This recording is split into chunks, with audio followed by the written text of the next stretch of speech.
प्रेम भरी आप सभी को ओम नमो भगवते रुद्राय। जीवन में जितना महत्व हमारे माता पिता गुरुजनों का होता है, हमारे देवों का होता है, उससे ज्यादा महत्व हमारे जीवन में एक सच्चे गुरु पथदर्शक के रूप में होता है। बिन गुरु के हमारे जीवन में कभी कोई दिशा नहीं रहती। इसलिए हमारे सनातन धर्म में गुरु पूजन का दिन आता है, जो पूर्णिमा में हमें प्राप्त होता है, और वह पूर्णिमा हमें प्राप्त होती है आषाढ़ शुक्ल पक्ष में। तो ध्यान दीजिएगा, इस वर्ष 29 जुलाई को दिन बुधवार के दिन हमें पावन पवित्र व्रत वाली पूर्णिमा भी प्राप्त हो रही है और गुरु पूर्णिमा भी प्राप्त हो रही है, और इसे आषाढ़ी पूर्णिमा भी कहा जाता है। पहला काम तो मैं यह कहूंगा कि इस दिन अपने गुरुजनों को प्रणाम कीजिए। आपके घर में गुरुजनों की फोटो है तो उनको प्रणाम कीजिए, तिलक चंदन कीजिए, दान पुण्य करने का प्रयास कीजिए। और सबसे बड़ी कृपा गुरु की कब होती है? जब आप उनके द्वारा दिए गए नियम और मंत्र जप को बड़ी निष्ठा पूर्वक कर रहे होते हैं, तो आपने यह कार्य भी करने चाहिए।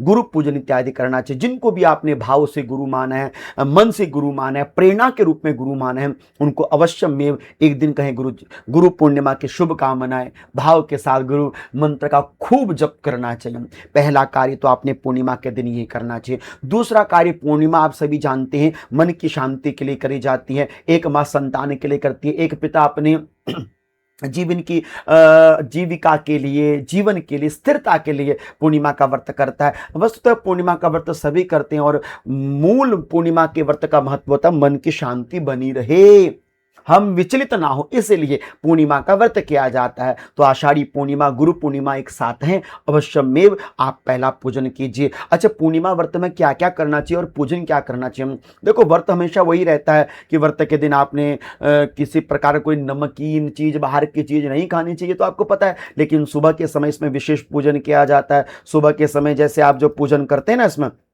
सुबह के समय सूर्य पूजन किया जाता है, तुलसी पूजन, शालिग्राम और शिवलिंग का पूजन प्रातः काल के समय, तीनों में, चारों में जल चढ़ाना चाहिए और चारों में ही पूजन करना चाहिए।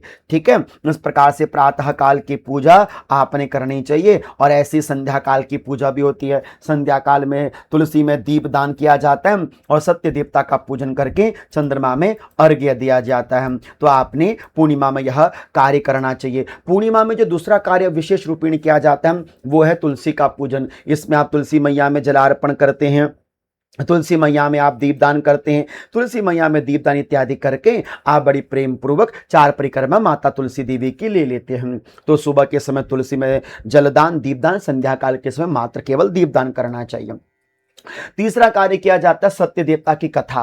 तो आप संध्या काल के समय, प्रातः काल के समय, जब भी आपको उचित समय लगता है, वैसे शाम के समय कथा करो और अच्छी बात है, आपको कथा करनी चाहिए सत्य देवता की। पूरे घर परिवार, आसपास के लोगों को बुलाना चाहिए। गुरु जी की इस दिन पूजा कीजिए, सत्य देवता की इस दिन पूजा कीजिए। केले का भोग, सूखा प्रसाद, गुड़ इत्यादि सत्य देवता को आपने भोग लगाना चाहिए। तो इस दिन आप कीजिए सत्य देवता की कथा को। और हाँ, इस दिन आपने प्रसाद का निर्माण जरूर करना चाहिए। संध्या काल के समय सूर्य देवता आए, उससे पहले आप थोड़ा सा पंजीरी का प्रसाद, थोड़ा सा आप प्रेम प्रसाद इत्यादि निर्मित कर सकते हैं। और भगवान की कथा को जो भी करने वाला होता है ना, उसको थोड़ा प्रसाद का निर्माण इत्यादि करना चाहिए, खीर में प्रसाद बनाना चाहिए। तो प्रसाद इत्यादि निर्मित करके फिर आपने चंद्रमा को अर्घ्य इत्यादि देना चाहिए। चंद्रमा को अर्घ्य और चंद्र दर्शन, ये दोनों कार्य किए जाते हैं। आप एक लोटे में जल भर के दूध डाल के थोड़ा चंद्रमा को अर्घ्य दीजिए। 3 बार चंद्रमा की आप परिक्रमा कर सकते हैं। और जब आप चंद्रमा को अर्घ्य देवें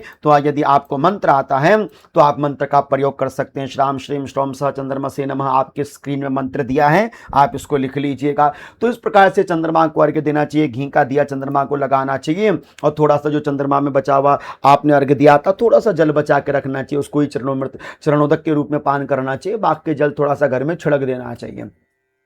इस प्रकार से यह आषाढ़ी पूर्णिमा है। आप फिर मीठा भोजन ग्रहण करके अपने व्रत को पूर्ण कर सकते हैं। तो ये कार्य आपने पूर्णिमा व्रत में करना चाहिए। आशा करता हूं कि जो जानकारी मैंने आपको दी, आपके ऊपर गुरु कृपा बनी रहे, और इस दिन गुरु जी का पूजन, गुरु जी का ध्यान, गुरु जी के मंत्र का जप खूब निष्ठापूर्वक करना चाहिए। और जिनके गुरु कोई नहीं है, उनके तो मेरे देवादिदेव महादेव हैं, तो उनको ही अपना गुरु, उनको ही अपना मंत्र इत्यादि मानकर उनका पूजन करना चाहिए। ठीक है, तो ये सारे कार्य आपने गुरु पूर्णिमा के दिन, आषाढ़ी पूर्णिमा के दिन 29 जुलाई को जरूर करना है। आप सभी को प्रेम भरी ओम नमो भगवते रुद्राय गुरु पूर्णिमा की शुभकामनाएं आप सभी को।